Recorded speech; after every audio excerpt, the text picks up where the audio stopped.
بسم اللہ الرحمن الرحیم۔ السلام علیکم ورحمۃ اللہ وبرکاتہ۔ جی ناظرین، آج کی ہماری اس ویڈیو کا موضوع ہے حضرت علی رضی اللہ تعالیٰ عنہ کے فرمان دوستی کے بارے میں۔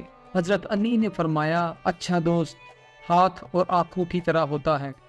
جب ہاتھ کو درد ہوتا ہے تو آنکھ روتی ہے، اور جب آنکھ روتی ہے تو ہاتھ آنسو صاف کرتا ہے۔ آپ نے فرمایا، صرف پیسے کا ہونا رزق نہیں، نیک اولاد، اچھا اخلاق اور مخلص دوست بھی رزق میں شامل ہیں۔ جی ناظرین، آپ سے گزارش ہے کہ ہمارے چینل ذکر اینڈ فکر کو لائک، شیئر اینڈ سبسکرائب کیجیے تاکہ آنے والی ہر ویڈیو آپ کو بر وقت مل سکے۔ حضرت علی نے فرمایا، جب کوئی دوست تمہیں اپنا راز بتائے تو یہ سمجھ لینا کہ وہ اپنی عزت تمہیں امانت دے رہا ہے، اس میں کبھی بھی خیانت مت کرنا۔ آپ نے فرمایا، دوست کے ساتھ اس نمک کی طرح رہو جو کھانے میں دکھائی نہیں دیتا، لیکن اگر نہ ہو تو اس کی کمی بہت محسوس ہوتی ہے۔ آپ نے فرمایا، 100 دوستوں سے وہ ایک دشمن اچھا ہے جو دل میں نفرت تو رکھتا ہے لیکن منافقت نہیں۔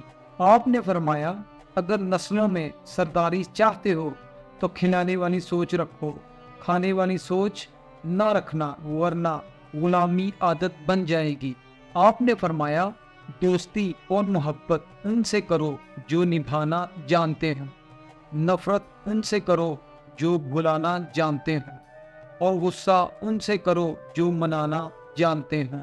آپ نے فرمایا، دوست کی غلطی ریت پر لکھو تاکہ پانی سے مٹا دے، اور دوست کے احساس پتھر پر لکھو تاکہ کوئی اسے مٹا نہ سکے۔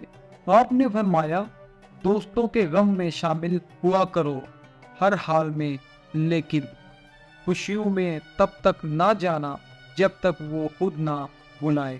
حضرت علی رضی اللہ تعالیٰ عنہ سے پوچھا گیا کہ انسان کب برا بنتا ہے؟ فرمایا، جب وہ اپنے آپ کو دوسروں سے اچھا سمجھنے لگے۔